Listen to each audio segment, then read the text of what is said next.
अस्सलामु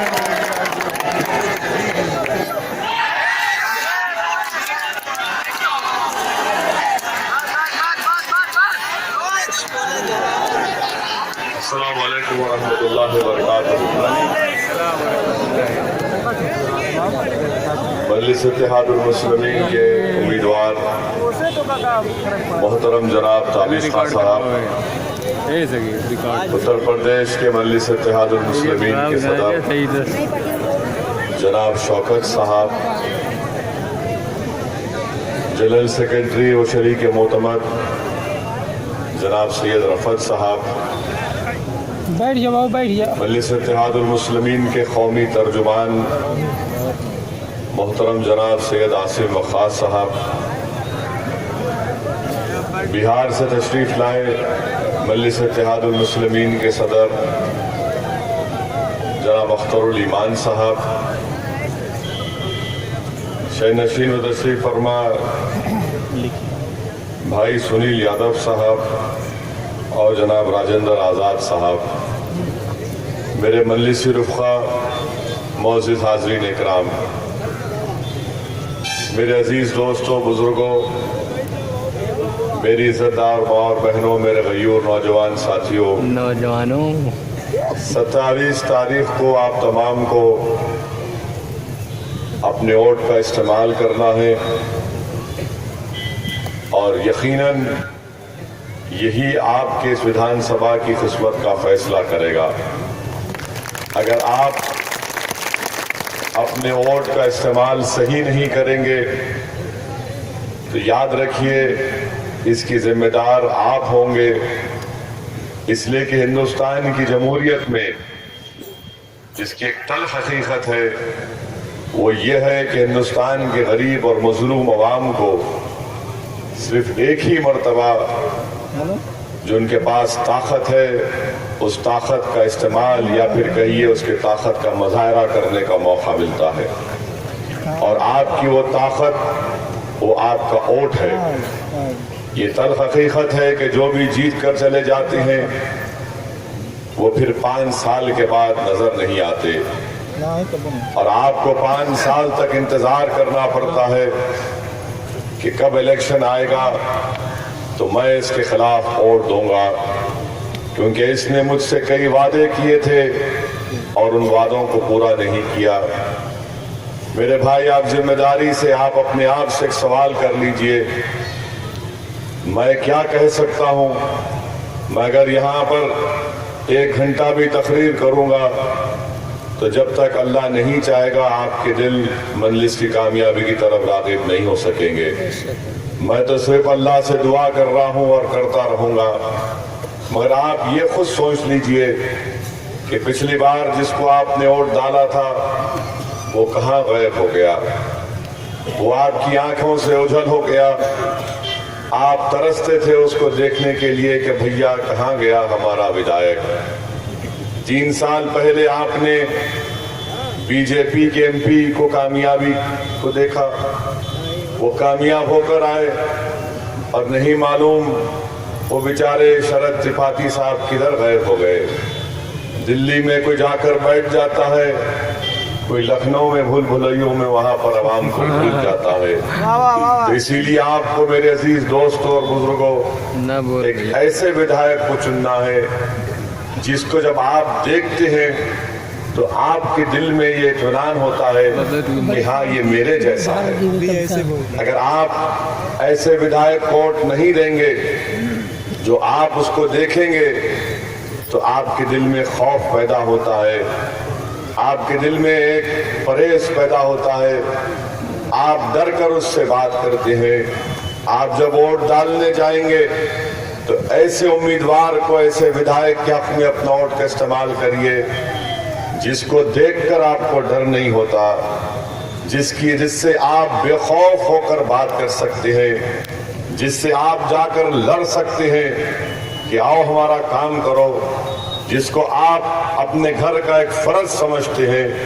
आप ऐसे आदमी को वोट डालिए और मेरी नजर में मैं ये समझता हूं कि यहाँ पर जो मजलिस के विधायक हैं, हमारे उम्मीदवार हैं, अगर आप ताबिश खां को कामयाब करेंगे तो यकीन जानिए वो आपके हर उम्मीदों पर उतरेंगे। जब 5 साल यहाँ के विधायक थे, इन्होंने बिला लिहाज मज़हब मिल्लत काम किया। ये नहीं देखा कि कोई मुसलमान मुझे बुला रहा है या कोई दलित मुझे बुला रहा है या कोई यादव मुझे बुला रहा है। ये नहीं देखा कि कोई ठाकुर मुझको बुला रहा है या फिर कोई ब्राह्मण मुझको बुला रहा है। ताबिश खां के जब कान में किसी की आवाज पहुंची कि मुझे तुम्हारी मदद की जरूरत है, मुझसे तुम काम की जरूरत है, मैं परेशान हूँ, तो ताबिश खां ने यही सुना कि एक इंसान मुझे पुकार रहा है और मुझे उसकी तरफ दौड़ कर जाना है। तो मेरे भाई, आप एक मुखलिस को कामयाब करिए, एक अच्छे इंसान को कामयाब करिए। दूसरे पार्टी के उम्मीदवार हैं, उनके पास बहुत दौलत है और इसीलिए दौलत की खातिर और दौलत उनके पास होने की बिना पर उन्होंने अपना टिकट अपने पार्टी से खरीदा। याद रखो मेरे भाई, जो दौलत के कुछ काम में रखकर इलेक्शन लड़ता है और खुदा न खास्ता अगर कामयाब हो जाता है, वो गरीब के आंख से बहते हुए आंसुओं की उसके पास कीमत नहीं होती। जो दौलत की बुनियाद पर कामयाब हो जाता है, वो किसी मजलूम की फरियाद को सुनता नहीं। जो दौलत और ताकत के बलबूते पर कामयाब हो जाता है, वो दलित समाज को इंसाफ नहीं दिला सकता।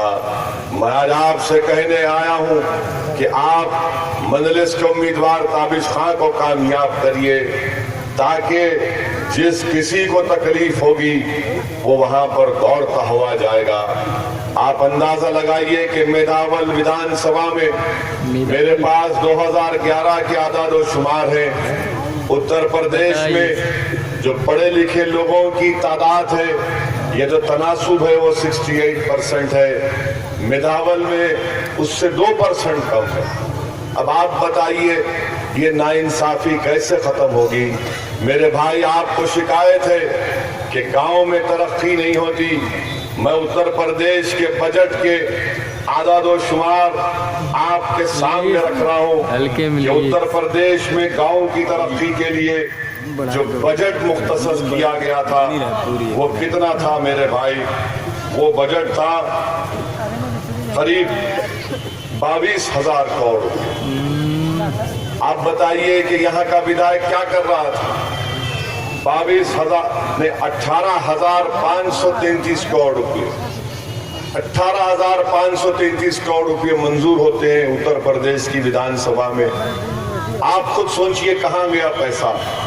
इंशाअल्लाह ताला ताबिश खां जब कामयाब होंगे, यही आपका नुमाइंदा बेबाक तरीके से उत्तर प्रदेश की विधानसभा में खड़े होकर कहेगा, कोई भी मुख्यमंत्री हो, मोदी का छोटा भाई या मोदी का बड़ा भाई या मोदी की बहन मुख्यमंत्री हो, ये कहेगा कि अगर गांव का बजट 18,533 करोड़ का है तो मेरे मेदावल क्षेत्र के लिए कम से कम एक 200 करोड़ चाहिए मुझे, ताकि मैं यहाँ पर इन गांव में रोड डाल सकूं, यहाँ पर ब्रिज बना सकूं, यहाँ पर नालियों का इंतजाम कर सकूं। मगर जो जीत कर जाते हैं, चाहे वो सपा के हो या बीएसपी के हो या बीजेपी के हो, ये जब जीत कर जाते हैं तो इनकी जबान पर मोदी का डर, सपा के जीत पर जाते हैं तो इनका अखिलेश का डर, बीएसपी के हाथी पर बैठकर कोई चढ़ तो जाता है मगर अपनी बहन के सामने अपनी गर्दन को झुका देता है। मेरे भाई, आपको ऐसे विधायक की जरूरत है जो आपके मसाइल को बेबाक तरीके से बयान कर सके। आप अंदाजा लगाइए कि आपको शिकायत है कि यहाँ पर मियारी दवाखाना नहीं है, अस्पताल नहीं है। आपको मालूम उत्तर प्रदेश में सेहत का बजट 12,709 करोड़ रुपये है। क्या कर रहा था ये विधायक? क्या कर रहा था जिसको आपने अपने वोट से कामयाब किया? 12,709 करोड़ का बजट है। अगर यहाँ से ताबिश खां को इंशाअल्लाह आप कामयाब करेंगे तो कम से कम 100-150 करोड़ का बजट आएगा। एक बेहतरीन अस्पताल यहाँ पर गवर्नमेंट का तामीर हो सकता है। उत्तर प्रदेश का जो वो उत्तर प्रदेश की आवाम का है, वो किसी सपा या बीएसपी या बीजेपी का बजट नहीं है। कि उत्तर प्रदेश के गरीब आवाम का उसके ऊपर पहला हक होना चाहिए। मगर कोई पूछने वाला नहीं है मेरे भाई, कोई लड़ने वाला नहीं है। आप बताइए कि आपको शिकायत है कि यहाँ पर स्कूल नहीं है, यहाँ पर हमारे एक सरकारी डिग्री कॉलेज नहीं है, हमारी लड़कियों के लिए तालीम का इंतजाम नहीं है। आपको मालूम मेरे भाई तालीम का बजट कितना है उत्तर प्रदेश में? 55,000 करोड़ रुपये। 55,000 करोड़ रुपये तालीम का बजट है। यहाँ पर डिग्री कॉलेज नहीं है, बच्चियों के लिए तालीम का इंतजाम नहीं है, स्कूल का मौसर इंतजाम नहीं है। बताइए जो जीत कर जा रहे हैं क्या कर रहे हैं? लखनऊ को जाकर क्या खाली टुंडे कबाब खा रहे हैं बैठकर? क्या कर रहे हैं? क्या कर रहे हैं? क्या खाली सो रहे हैं? या तो सोते या फिर अखिलेश के पैर में या फिर मायावती के पैर पड़ते हैं कि मैं चरण छू रहा हूं, मुझे दे दीजिए आशीर्वाद। मेरे भाई आशीर्वाद तो आप देकर भिजाते हैं उनको कि जाओ लड़ो हमारे लिए, कुछ करो, विधानसभा में काम करो। मगर ये लोग कुछ जीत कर जब चले जाते हैं, सांसद जीत कर गए तो वो खाली मोदी के भक्त बनकर रह गए। वो यहाँ की आवाम के बारे में कुछ बात नहीं करते। कोई विधायक बनकर जाता है तो उसकी जबान खुलती नहीं है उत्तर प्रदेश के विधानसभा में। ऐसा लगता है कि गूंगा बनकर बैठा हुआ, कि डर है अगर कुछ बोलूं तो क्या कर देंगे मुझे। मेरे अजीज दोस्तों, इतना बड़ा बजट है, आपको शिकायत है कि बिजली नहीं आती। बिजली आती है 3 घंटे 4 घंटे के लिए ना। अब बताइए बिजली का बजट उत्तर प्रदेश में 25,000 करोड़ का है। 25,000 करोड़ का बजट है और आपके मेदावल में 4 घंटे या 5 घंटे बिजली आती। अखिलेश सारे उत्तर प्रदेश में बोल रहे हैं कि मैंने 18 घंटे दी, 22 घंटे दी। अखिलेश झूठ कह रहे हैं। 22,000 करोड़ का 25,000 करोड़ का बजट है। अगर यहाँ से ताबिश खां कामयाब होंगे तो यकीन जानिए कई सब स्टेशन बनेंगे। और पहले भी जब वो विधायक थे तो पहले बिजली 18 घंटे 19 घंटे कैसे आती थी? अब क्यों नहीं आ रही? इसलिए नहीं आ रही कि जिसको आपने कामयाब किया वो आपकी खिदमत करना नहीं चाहता, वो आपके लिए लड़ना नहीं जानता, उसके दिल में गरीब और मजलूम आवाम की खिदमत करने का कोई जज्बा नहीं है। आप अंदाजा लगाओ मेरे भाई, अभी ताबिश खां अपनी तकरीर में कह रहे थे कि कितने यहाँ पर जुल्म और ज्यादती के वाकयात होते हैं, कि कैसे मारकर किसी को नदी में फेंक दिया जाता है। आप बताइए कि उत्तर प्रदेश में 15,000 करोड़ रुपये पुलिस का बजट है, क्यों नहीं इसका सही इस्तेमाल हो सकता? कोई पूछने वाला नहीं है। पैसा गरीब का बराबर है हुकूमत के पास, मगर अगर कोई लड़ेगा, कोई पूछेगा कि भाई ये पैसा है तो इस इलाके में, इस विधानसभा में इसका खर्चा होना चाहिए, मुझे स्कूल चाहिए, मुझे अस्पताल चाहिए, मुझे बिजली चाहिए, मुझे पुलिस से जवाबदेही चाहिए, मगर कोई पूछने वाला नहीं है। सब के सब जीत कर इसलिए खामोश बैठ जाते हैं कि समझते हैं कि हमने दौलत के बलबूते पर कामयाबी हासिल की।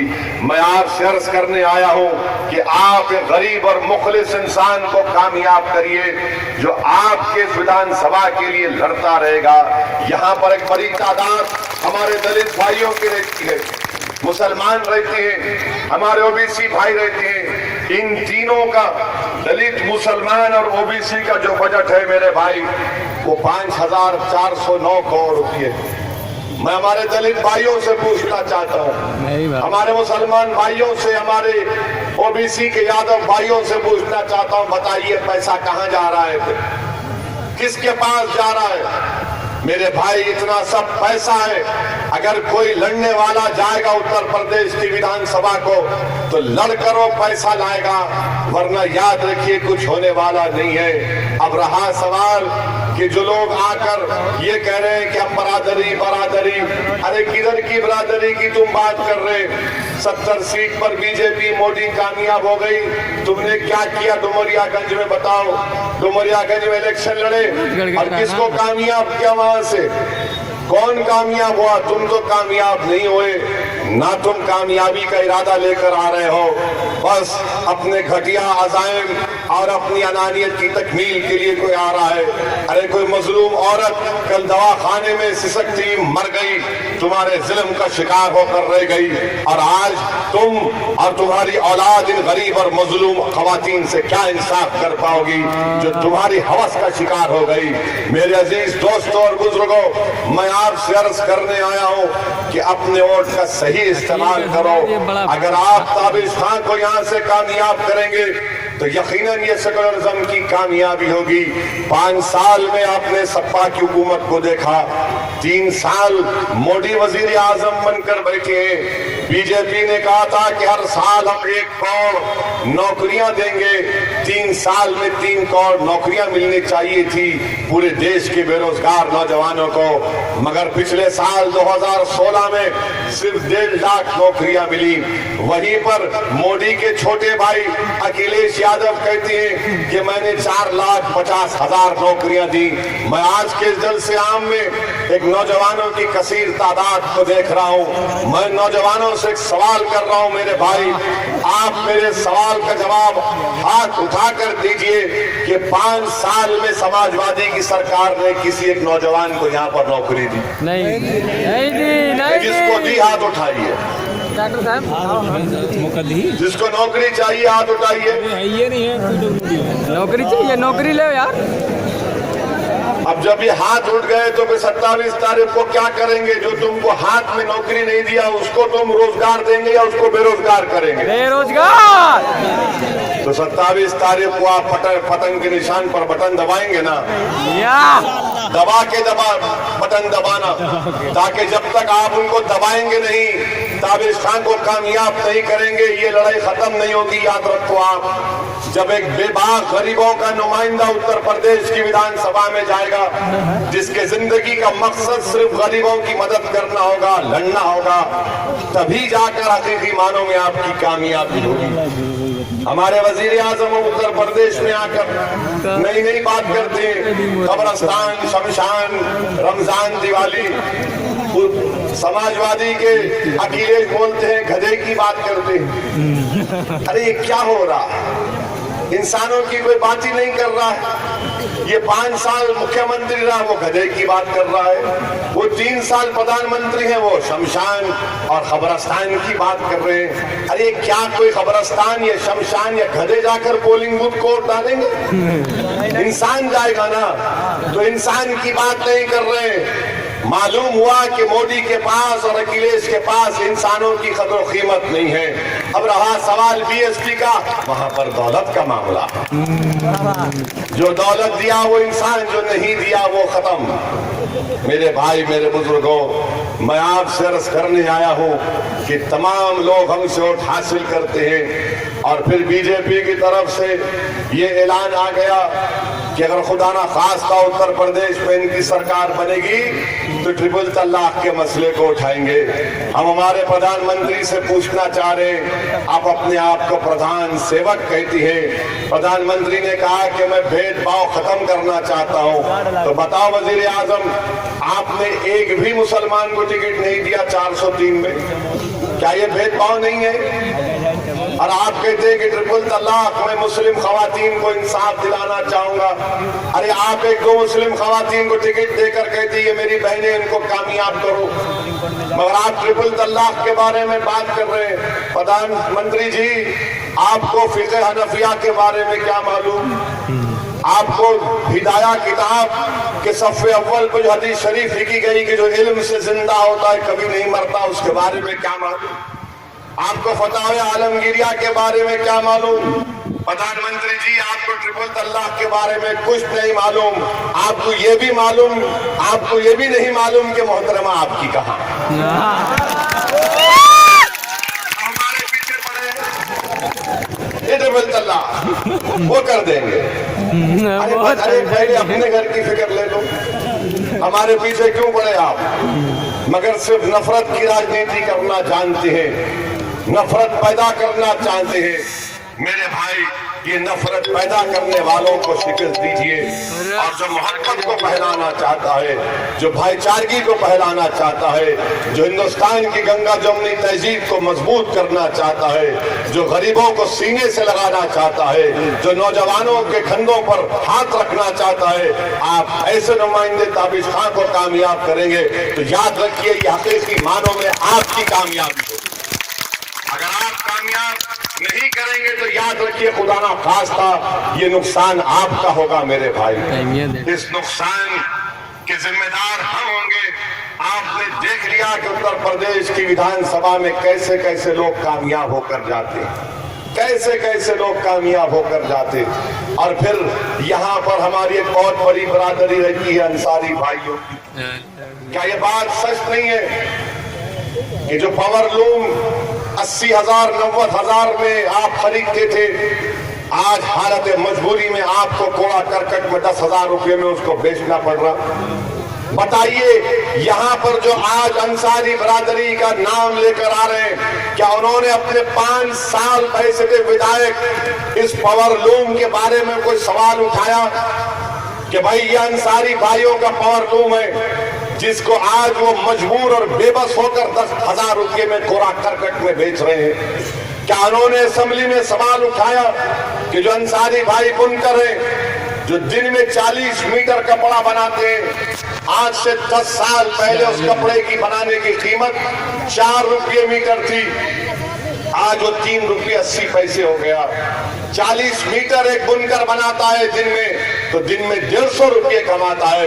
अगर कोई मनरेगा में जाकर खेत में काम करता है तो उसको दिन के 300 रुपये मिलते हैं। बताइए क्या किसी ने आवाज उठाई? क्या इनको मालूम भी है इस बारे में? मैं आपको बता रहा हूं कि आज से 3 महीने पहले भारत सरकार के टेक्सटाइल की मिनिस्ट्री की मीटिंग हुई, बुनकरों की मीटिंग हुई। पूरे हिंदुस्तान के बुनकर आए, अंसारी भाई आए, उसमें माओ से आए, गाजियाबाद से आए, खलीलाबाद से आए, सूरत गुजरात से आए, महाराष्ट्र भिवंडी से आए, तमिलनाडु से आए। वहां पर कोई नहीं दिखा। अगर कोई मीटिंग में था तो मैं था वहां पर। 9 सपाट का एक रिप्रेजेंटेशन बनाकर भारत सरकार को दिया और मैंने कहा कि एंटी डंपिंग ड्यूटी को बर्खास्त करो आप। ये एंटी डंपिंग ड्यूटी से हमारे पूरा पावर लूम हिंदुस्तान में सत्यानाश हो रहा है। इसका निकालो एंटी डंपिंग ड्यूटी को, जो पिछले 15 साल से हिंदुस्तान में हमारी हुकूमत ने आयद कर दिया। पूरा एक लेटर बना कर दिया। तो वहां पर बड़े बड़े जो IAS ऑफिसर थे उन्होंने कहा कि हमको दे दीजिए, बड़ा आपने मेहनत करके बनाया। मैंने कहा मैंने 8 दिन उस पर मेहनत की, बड़े बड़े जिम्मेदारों को बुलाया, उनसे बैठ कर लिखा और बनाकर मैंने कहा ये आपके लिए है। आज भारत सरकार उस पर सोच रही है कि एंटी डंपिंग ड्यूटी निकाला जाए। आप RTI का एप्लीकेशन डालकर पूछ सकते हैं कि असदुद्दीन ओवैसी ने जो जवाब दिया, जो रिप्रेजेंटेशन दिया, उसके ऊपर क्या हुआ। कोई पूछता नहीं है, कोई लड़ने वाला नहीं है, मगर आते हैं मजलिस को बदनाम करना चाहते हैं। मैं आपसे अपील करने आया हूं मेरे अजीज दोस्तों और बुजुर्गों कि आप ताबिश खां को कामयाब करिए। आपने बरसों मुख्तलिफ सियासी पार्टियों को वोट दिया, एक मर्तबा अपने आप को वोट दे दो, एक मर्तबा अपने आप को खुद कामयाब कर जाओ। क्योंकि याद रखो जब आप 27 तारीख को वोट डालने जाएंगे तो ताबिश खां उम्मीदवार जरूर है, मगर हकीकी मानों में आप उम्मीदवार हैं, आप प्रत्याशी हैं, आप अपने मुस्तकबिल का फैसला करने जा रहे हैं। इसीलिए मैं आपसे कह रहा हूं कि अपने वोट का इस्तेमाल करिए। ताबिश खां ने अपनी तकरीर में कहा कि सांप डस गया, सांप बिल में चला गया। उस पर मुझे अपने बचपने में मैंने एक अपनी उर्दू क्लास में कहानी पढ़ी थी। वो कहानी में ये था कि जंगल में एक बकरी शेर के बच्चों को पाल रही थी। ताबिश खां ने बकरी का जिक्र किया। मैं जरा दूसरा बताता हूं आपको। जंगल में एक बकरी शेर के बच्चों को पाल रही थी। तो ये कौवा था या परिंदा था, वो देखा, देखकर जाकर बकरी से कहा तू ये क्या कर रही है? तो इन शेर के बच्चों को पाल रही है जो बड़े होकर तुझे अपनी ग़िज़ा बना लेंगे। तो बकरी ने कहा नहीं नहीं, मैं इन शेर के बच्चों पर एहसान कर रही हूं। और ये बड़े होकर मेरी हिफाजत करेंगे। तो परिंदा बड़ा खुश हुआ, उसके दिल में भी ये बात पैदा हुई कि मैं भी किसी पर एहसान करूंगा। तो इसने किसी तालाब के किनारे देखा कि एक सांप पानी में डूब रहा था। उस परिंदे ने अपनी चोंच से उस सांप को निकाला। सांप में जान नहीं थी, तो उस परिंदे ने अपने एक पर के अंदर सांप को लेकर दबाया, दूसरे पर में लेकर दबाया, तो थोड़ी सांप पे जान आ गई और सांप में हरारत आ गई, उसको छोड़ दिया, सांप चला गया। ये परिंदा बड़ा खुश हुआ कि चलो मैंने एक सांप की जान बचाई, उस पर एहसान किया। और जब वो परिंदा उड़ना चाहता था, परिंदा उड़ नहीं पाया, इसलिए कि परिंदे ने देखा कि उसके दोनों जानिब सांप ने डस लिया। अब ये परिंदा परेशान हो गया, चील उसका शिकार करना शुरू कर दी। बहरहाल वो बचते बचाते निकला और उसको ख्याल आया कि अब मैं जंगल में जाकर देखूंगा कि बकरी जिंदा है या फिर शेर के बच्चे उसको खा लिए। वो जब जंगल जाकर देखता तो क्या है, बकरी इत्मीनान से सो रही है और शेर के बच्चे जो बड़े हो गए वो उसकी हिफाजत कर रहे हैं। और क्या फिर उसने जाकर बकरी से पूछा, ये क्या माजरा है? ये शेर के बच्चे बड़े होकर तेरी हिफाजत कर रहे हैं, मैंने सांप पर एहसान किया तो सांप ने मुझे डस लिया। तो बकरी ने कहा, सुन जालिम, तू पागल है, तू अहमक है। जब तू किसी पर एहसान करना चाहता है तो देख ले कि वो ज़र्फ वाला है या कम ज़र्फ है। तूने सांप पर एहसान किया, वो कम ज़र्फ था, उसने तुझको डस लिया। जब तुम 27 तारीख को डालने जाओगे तो ज़र्फ वालों को वोट डालना, कम ज़र्फों को वोट नहीं देना। अगर कम ज़र्फों का साथ देंगे तो सांप की तरह डसते आए पर पिछले 65 साल से, और एक ज़र्फ वाला ताबीज़ खां तुम्हारे सामने खड़ा है, आप ज़र्फ वाले का साथ देना मेरे भाई। याद रखो, हमने हमेशा मुख्तलिफ सियासी पार्टियों के दिल फरेब बातों में आकर क्या क्या सुन लिया। अब अभी ताबीज़ खां कह रहे थे कि कोई बीएसपी में था तो उस पार्टी में चला गया, कोई बीएसपी में था तो बीजेपी में चला गया, कोई उसमें था तो उसमें चला गया। जंगल में याद रखिए, जंगल में हमेशा राज शेर का होता है। तो एक दिन जंगल में मीटिंग हुई, मीटिंग होकर सबने कहा कि भाई ये शेर का राज हमको पसंद नहीं है। तो सब मीटिंग के, जिसमें सांप, बिच्छू, सुअर, गधे सब आकर मीटिंग किए, गेंडा भी था उसमें। सब मीटिंग करके बोले कि भाई ये शेर हमारा हम कबूल नहीं करेंगे, अब कि हम अपना नुमाइंदा किसको पसंद करेंगे। तो कहा कि चलो बंदर को अपना लीडर बना देते। बंदर बड़ा खुश हुआ कि चलो मुझे लीडर बना दिए, मगर शेर तो शेर होता है, शेर को भूख लगी, उसने खाना खा लिया। फिर जानवरों की पंचायत बैठी, जिसमें शेर, लोमड़ी सब आए, बिच्छू, सुअर, गधे सब आए, और आखिर कहा ये क्या हो रहा है कि शेर तो फिर अपना काम कर गया। तो बंदर से पूछा तो क्या कर रहा है? तो बंदर जो एक डाली से दूसरी डाली जाया कर रहा है, अभी काम ही तो कर रहा हूँ, यहाँ से वहां से वहां कूद रहा हूँ। तो ये लोग ये पार्टी तो कभी वो पार्टी, वो पार्टी तो ये पार्टी। याद रखिए, जंगल में एक ही शेर होता है जो ताबीज़ खां है। आप शेर को कामयाब आपके नादानों को, जिनके पास ज़र्फ नहीं है, उनको कामयाब करेंगे, डसते रहेंगे, लूटते रहेंगे, आपकी तकलीफ को अपने सीने में महसूस नहीं करेंगे। इस विधानसभा में इंशाअल्लाह ताला आप ताबीज़ खां को कामयाब करेंगे। मैं वादा कर रहा हूं कि मेरी जमात की तरफ से यहाँ पर इन गरीब बच्चियों के तालीम के इंतजाम के लिए कुछ ना कुछ मैं करूंगा इंशाअल्लाह। मैं बोल नहीं सकता ज्यादा इसलिए क्योंकि इलेक्शन का कानून है, वरना फिर कोई जाकर बोल देगा फिर से भड़काऊ भाषण देकर हर जगह जाते भड़काऊ भाषण दे देते हैं। 2.5 साल हमको उत्तर प्रदेश में जलसा करने की इजाजत नहीं मिली, और अखिलेश भैया ये समझ रहे थे कि जलसा नहीं करेंगे तो आवाम के दिल से मोहब्बत कम हो जाएगी। अरे अखिलेश यादव, तुम जिंदगी भर में मुझे करने नहीं देते तो अल्लाह इन दिलों में मेरी मोहब्बत को डाल चुका है, इंशाअल्लाह मजबूत करके रहेगा। मैं आपसे वादा कर रहा हूँ, जिस तरह काशीराम ने गरीब दलित समाज के लिए अपनी जिंदगी लगा दी, उसी तरह असदुद्दीन ओवैसी उनसे ज्यादा काम करेगा और हर मजलूम और गरीब के इंसाफ के लिए लड़ता रहेगा। मैं पहली मर्तबा मेदावल को आया हूं मेरे भाई, इंशाअल्लाह ताला ये आखिरी मर्तबा नहीं होगा।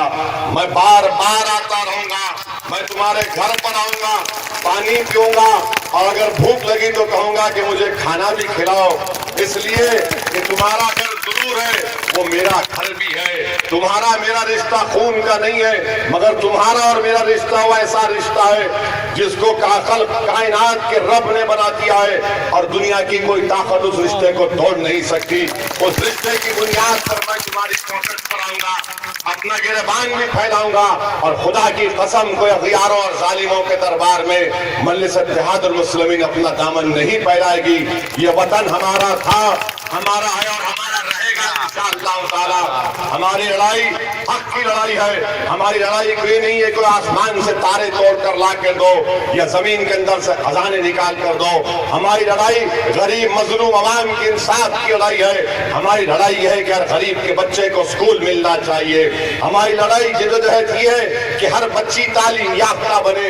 हमारी लड़ाई ये है कि अगर कोई हमारी माँ के कोख में 9 महीने तक बच्चा पलता है तो उस माँ को हासिल है कि जब वो बच्चा पैदा करे तो वो भी जिंदा रहे, उसकी औलाद भी जिंदा रहे। मेरे भाई, ये लड़ाई हमारी है, इस लड़ाई में आपके साथ की जरूरत है। अगर आप साथ नहीं देंगे तो मेरे तकरीर के अल्फाज सिर्फ अल्फाज रह जाएंगे। मैं आया यहाँ पर हूँ कि मैं अपनी तकरीर के अल्फाज तुम्हारे सामने रखूं, और मुझे अल्लाह की जात पर पूरा भरोसा है कि वो तो आपके दिल में मजलिस इत्तेहादुल मुस्लिमीन और ताबिश